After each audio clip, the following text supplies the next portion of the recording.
Selon une étude, le temps de sommeil moyen des Français est inférieur à 7 heures par nuit. Donc du coup, si tu fais le calcul, ça te fait 17 heures en moyenne de temps éveillé. Et le temps d'écran moyen des Français, tu sais ce que c'est? Il est supérieur à 3h30 par jour. Donc 17 heures le temps éveillé moins 3h30, ça te fait 13h30 sans écran par jour. Donc en gros, ça te fait un peu comme si tu avais une journée de 13h30 au lieu de 17 heures si tu n'avais pas eu d'écran. En 2022, les jeunes entre 13 et 19 ans passent en moyenne 5h10 par jour sur leur téléphone. Donc 17 heures, le temps moyen éveillé, moins ces 5h10, ça fait moins de 12 heures environ. Tu te rends compte? Ça fait des journées de 12 heures alors que tu aurais pu avoir une journée de 17 heures. Alors bien sûr, c'est une moyenne, certains sont en dessous, mais beaucoup sont au-dessus. Imagine tout ce que tu aurais pu faire pendant ce temps au lieu de scroller. Donc je vais vous donner 10 astuces pour vous aider à décrocher de votre téléphone et arrêter d'y perdre un temps fou. Tu as peut-être déjà regardé des vidéos sur le sujet et tu as peut-être déjà essayé certains réglages pour passer moins de temps sur ton téléphone. Je vais te donner des astuces réglages car elles sont faciles à mettre en place, mais aussi d'autres astuces qui à long terme devraient réduire ton temps d'écran si tu fais l'effort de les mettre en place. Première astuce que j'ai moi-même mis en place récemment et franchement pour moi ça marche, c'est mettre des limites d'app très courtes sur les applications que tu utilises le plus. Alors, on est d'accord que les limites d'app, ça sert à rien. Quand le temps s'est écoulé, on met rajouter 15 minutes et hop, c'est reparti pour un tour. Sauf que, après avoir rajouté 2, 3 fois, 4 fois 15 minutes, tu te dis, bon, là on va peut-être s'arrêter quand même. Donc, j'ai trouvé une solution. Tu te mets une limite d'app très courte, 15 minutes par exemple, en tout cas je te conseille 15 minutes. Comme ça, premièrement, ça t'oblige à aller droit au but une fois rentré sur l'application, parce que tu sais que t'as pas de temps à perdre. T'as que 15 minutes pour survoler tes messages, répondre aux plus importants, chercher ce que tu as vraiment envie de voir et ne pas laisser l'algorithme choisir pour toi. Sinon, le temps, il passe très vite. Tu vas voir, 15 minutes, c'est très très court. Mais je te connais, parce que j'ai fait pareil. Quand ton iPhone va te dire fin de la limite de temps, tu vas te dire quoi déjà? Et tu vas appuyer sur encore 15 minutes, c'est-à-dire exactement le temps que tu viens de passer. Peut-être qu'au bout de ces 15 minutes supplémentaires, tu vas encore allonger une fois, 2 fois, 3 fois. Ce n'est pas le but, bien sûr, l'idéal c'est de s'arrêter au bout de la première limite. Mais quand tu appuieras pour la 3e fois sur 15 minutes de plus, tu sauras que ça fait déjà 1 heure que tu es rentré sur l'app, et donc que tu devrais peut-être t'arrêter là. Deuxième astuce. Enlever les apps sur lesquelles tu passes le plus de temps et passer par ton moteur de recherche pour te connecter. Alors je sais, c'est hyper pénible, mais justement, ça peut peut-être limiter ton temps d'écran. Parce que quand tu vas te dire « mince, faut encore que je passe par internet pour aller sur Insta », en fait ça va te décourager, c'est la flemme qui va prendre le dessus et peut-être que tu vas laisser tomber pour cette fois-ci et que tu n'iras pas sur Insta. Bon après ça peut marcher ou ça ne peut pas marcher. Il faut prendre le temps d'aller sur internet, de taper Instagram, de te connecter, de rentrer tes identifiants. Ensuite, tu arrives enfin sur l'application. En plus, comme tu es en mode sur ton moteur de recherche et pas sur l'application, c'est pas pratique, c'est moins sympa. Bon bref, ça peut te décourager d'y aller. Troisième astuce, te fixer un objectif journalier de temps d'écran et essayer de ne pas le dépasser. Alors, je te préviens, je n'ai jamais réussi à atteindre mes objectifs. Peut-être parce que c'était des objectifs trop compliqués à atteindre. Je sais pas s'il faut que tu te fixes un objectif réalisable ou non. En tout cas, j'ai trouvé que le fait de te fixer un objectif pas réalisable, ça fait que t'essayes toute la journée de ne pas dépasser cet objectif. Et à la fin de la journée, tu dis « mince, j'ai encore passé 3 plombes ». Bon, et ben demain, on fera mieux. Et demain, on y arrivera. Et perso, ça me motivait tous les jours de me dire que le lendemain, ça allait être enfin le jour où j'allais réussir à atteindre cet objectif. Sauf qu'évidemment, le lendemain, tu n'y arrives toujours pas et tu te dis, eh ben demain, cette fois-ci sera la bonne. Il faut vraiment que j'arrive à atteindre ce fichu objectif de zut. Ensuite, autre technique qui va toujours avec celle-ci, tu peux te faire un habit tracker. Un habit tracker, c'est quoi? Ça veut dire en anglais suivi d'habitude. Tu te notes ton objectif journalier et tu peux cocher une case à chaque fois que tu as réussi à atteindre cet objectif. Donc tu te notes par exemple tous les jours de la semaine, donc de lundi à dimanche. Et si par exemple, donc lundi, imaginons que tu n'as pas réussi à atteindre ton objectif, mais mardi oui, bah, tu peux colorier la case du mardi. Et mercredi, si tu as aussi réussi, tu colories la case du mercredi. Jeudi, tu n'y arrives pas, bah, tu colories pas, etc. Et le but, c'est d'avoir toutes tes cases de tous tes jours, de lundi à dimanche, de remplis, de colorier, parce que tu auras réussi tous les jours. Ou alors, variante, tu peux te fixer une récompense à chaque fois que tu arrives à atteindre ton objectif de temps d'écran. Alors là, je te laisse mettre en place. Évidemment, c'est pas une récompense en temps supplémentaire sur ton téléphone, sinon c'est vraiment débile. Mais ça peut être une récompense, par exemple, tu te dis que tu peux manger un truc que t'aimes, mais seulement si t'arrives à atteindre ton objectif. Ou franchement, là, je te laisse voir pour quelle récompense tu peux te donner. 4e astuce, mettre ton temps d'écran en raccourci. Tu sais, quand tu fais défiler tes applications sur ta page d'accueil de ton téléphone, tu as aussi sur la gauche des endroits où tu peux mettre des widgets, des raccourcis. Donc mets ton temps d'écran, c'est pas très compliqué, tu peux aller voir des tutos sur internet. Comme ça, si tu as ton temps d'écran sur la gauche, il est facilement accessible et tu peux le voir rapidement. Et ça te permet de pas toujours rentrer dans réglages, aller voir temps d'écran, etc. C'est trop long à faire, et puis si c'est trop long à faire, en fait, t'as la flemme de le faire et donc tu le fais pas. Et donc tu ne sais pas du tout depuis quand t'es en train de scroller. Alors que s'il est facilement accessible, eh ben, tu peux le regarder régulièrement et t'es en train de le voir et là tu dis « Ah déjà !» Et là tu peux lâcher ton téléphone parce que tu te rends compte que ça fait trop longtemps déjà que tu es dessus. Ça peut te permettre d'avoir toujours ton objectif journalier en tête puisque tu regardes où t'en es tout au long de la journée. 5e astuce, passer en mode sombre.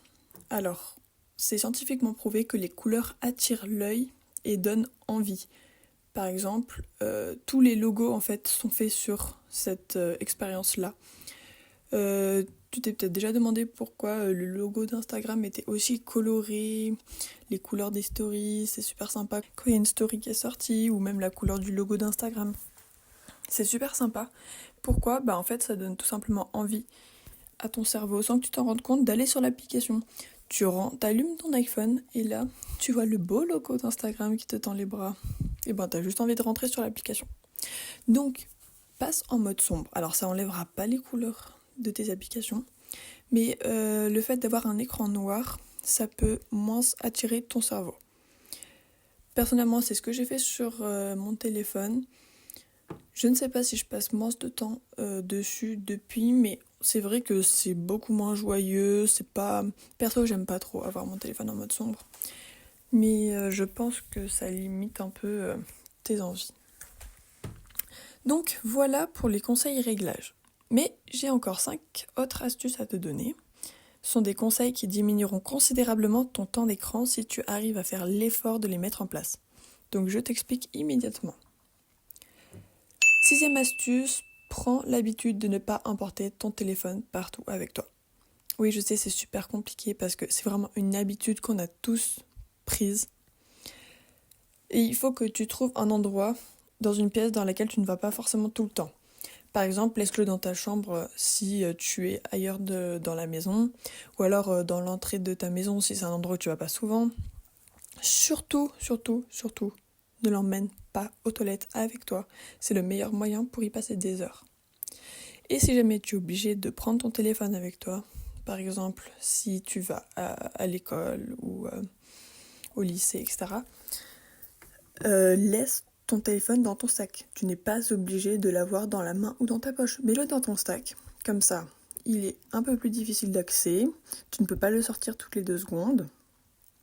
Voilà, tu le mets dans une poche dans une poche de ton sac ou tout au fond de ton sac. Comme ça, t'as pas envie de regarder toutes les 3 secondes tes messages. 7e astuce, fais-toi une liste de choses à faire au lieu de scroller. Franchement, il y a énormément de choses que tu pourrais faire. Des choses qui prennent du temps ou des choses qui prennent vraiment 2 minutes. Parce qu'en fait, le téléphone, on le sort un peu dans tous tous les moments qu'on peut. Ça peut être pour 1 heure, parce que tu sais pendant 1 heure tu vas t'ennuyer, ou alors t'es chez le médecin, il t'attend que ce soit ton tour, et t'en as pour 15 minutes, ou alors t'en as juste pour 2 minutes. Bref, ton téléphone, tu le sors tout le temps. Et ben, fais-toi une liste de choses plus ou moins longues à faire que tu pourrais faire au lieu de scroller. Et d'ailleurs, j'ai une vidéo qui va sortir très prochainement sur ce sujet, donc abonne-toi pour ne pas la manquer. 8e astuce. Apprends à te tourner vers les autres. Discute, pose des questions, prends des nouvelles, propose ton aide. Ça fait du bien en fait de pas toujours penser à soi et de vivre juste entre ton téléphone et toi. Alors tu vas me dire que les gens ils ont peut-être pas envie de parler avec toi, t'entendre parler ou répondre à tes questions. Et de toute façon ils ont les écouteurs vissés aux oreilles et le téléphone à la main, donc impossible de leur parler. Mais justement, sors-les de là. Parce qu'en fait, c'est un cercle vicieux. Je t'explique. Si tu te mets sur ton téléphone et que tu te mets à scroller, eux ils vont te voir, donc ils vont faire pareil. Donc super, félicitations, vous êtes deux maintenant, l'un en face de l'autre à scroller au lieu de vous parler. Et inversement, si c'est lui qui est sur son téléphone, eh ben tu vas avoir envie de faire pareil. Et lui, ça va pas le stimuler pour essayer de sortir de sa bulle et parler avec toi. Donc essaye d'aller vers les gens et de leur faire comprendre que de discuter c'est aussi sympa au lieu d'être sur votre téléphone l'un et l'autre. En fait, la vraie vie, elle est autour de toi. Alors, essaye de sortir de cette bulle.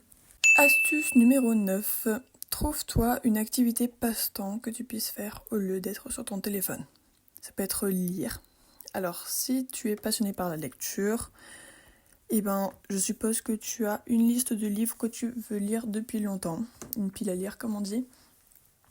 C'est le moment de la lire. Si tu prends l'habitude de lâcher ton téléphone, tu vas voir que tu vas pouvoir lire beaucoup plus de livres qu'avant. Tu vas pouvoir lire tous les livres que tu as envie de lire. Franchement, ça c'est un truc que j'essaye de faire depuis hyper longtemps. Alors pour moi aussi c'est compliqué parce que moi aussi j'ai du mal à lâcher mon téléphone. Quand je me mets dans un livre et que c'est un livre qui me passionne, je passe moins de temps sur mon téléphone parce que à chaque fois que j'ai du temps libre, je me dis « Ah trop bien, je vais pouvoir continuer mon livre ». Et puis quand j'ai fini mon livre, je pense déjà à quel autre livre je vais pouvoir lire, des livres que j'ai envie de lire depuis super longtemps. Et ça me motive et en fait c'est un nouveau passe-temps pour moi. Ça peut être aussi dessiner si jamais t'aimes pas lire, te promener, c'est hyper sympa de se promener, d'observer la nature, ce qui est autour de toi, de prendre l'air, d'être tout seul, de réfléchir un petit peu pendant que tu marches. Ça peut être faire du sport, si t'aimes faire du sport. Tenir un bullet journal, ça je peux te dire que ça prend du temps de tenir un bullet journal, donc fais-le au lieu de passer du temps sur ton téléphone. Ça peut être apprendre une langue aussi, avec des bouquins bien sûr, pas avec ton téléphone. Essayer des nouvelles recettes, c'est trop bien d'essayer des nouvelles recettes parce qu'en plus c'est pratique, tu vas pouvoir les utiliser pour quand on aura besoin. Ou alors jouer de ton instrument de musique si jamais t'en as un. Apprendre des nouveaux morceaux. Enfin bref, il y a vraiment plein de choses que tu peux faire comme passe-temps. Et puis d'ailleurs, développer un passe-temps, c'est aussi hyper bon pour le cerveau parce que on aime se consacrer quelque chose à fond, quelque chose d'intelligent en plus intelligent que passer son temps sur son téléphone. Donc franchement, trouve-toi un passe-temps si c'est pas encore déjà fait. Il existe plein de trucs sur internet et puis je vais avoir des vidéos qui vont sortir à ce sujet très prochainement. Alors abonne-toi si c'est pas encore déjà fait. 10e astuce, oui, on arrive à la 10e astuce qui est aussi ma conclusion. Franchement, apprends à savourer le fait de ne plus être le nez scotché à ton téléphone. Il est temps de vivre dans la réalité, celle qui est autour de toi, avec les gens qui sont autour de toi, que tu connais ou que tu ne connais pas, et même ceux que tu crois connaître. Intéresse-toi un peu à eux et tu verras. Apprends à regarder le paysage au lieu de regarder une vidéo pendant tes trajets. Apprends à discuter avec les gens autour de toi au lieu de t'ennuyer sur ton téléphone. Apprends à sortir faire un tour au lieu de rester enfermé à scroller. Apprends à t'amuser avec peu de choses, au lieu de penser qu'il n'y a rien à faire. Je suis sûre que tu comprendras ce que je veux dire. Fais le test, tu verras, ça fait vraiment du bien de s'éloigner de ce truc qui nous prend autant de temps.